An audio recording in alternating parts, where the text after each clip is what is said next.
बहुत पुरानी बात है। एक जंगल में एक गुरुकुल था जिसमें बहुत सारे बच्चे पढ़ने आते थे। एक बात की बात है, गुरुजी सभी विद्यार्थियों को पढ़ा रहे थे, मगर एक विद्यार्थी ऐसा था जिसे बार बार समझाने पर भी समझ में नहीं आ रहा था। गुरुजी को बहुत तेज से गुस्सा आया और उन्होंने उस विद्यार्थी से कहा, जरा अपनी हथेली तो दिखाओ बेटा।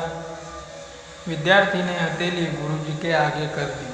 हथेली देखकर गुरुजी बोले, बेटा तुम घर चले जाओ। आश्रम में रहकर अपना समय व्यर्थ मत करो। तुम्हारे भाग्य में विद्या नहीं है। शिष्य ने पूछा, क्यों गुरुजी? गुरुजी ने कहा, तुम्हारे हाथ में विद्या की रेखा नहीं है।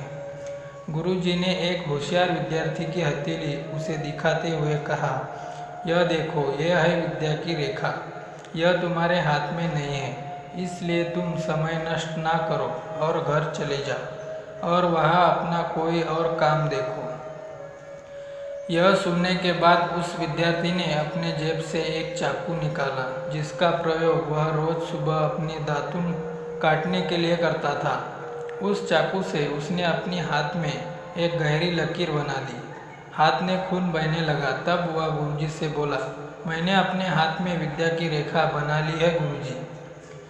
यह देखकर गुरुजी द्रवित हो गए और उन्होंने उस विद्यार्थी को गले से लगाया। गुरुजी बोले, बेटा तुम्हें विद्या सीखने से कोई ताकत नहीं रोक सकती। यह है दृढ़ निश्चय और परिश्रम हाथ की रेखाओं को ही बदल देती है। दोस्तों, वह विद्यार्थी आगे चलकर महर्षि पाणिनि के नाम से प्रसिद्ध हुए, जिसने विश्व प्रसिद्ध व्याकरण अष्टाध्यायी की रचना की है। इतनी सदियां बीत जाने के बाद भी आज 2700 वर्षों बाद भी विश्व की किसी भी भाषा में ऐसा उत्कृष्ट और पूर्ण व्याख्या का ग्रंथ अब तक नहीं बना।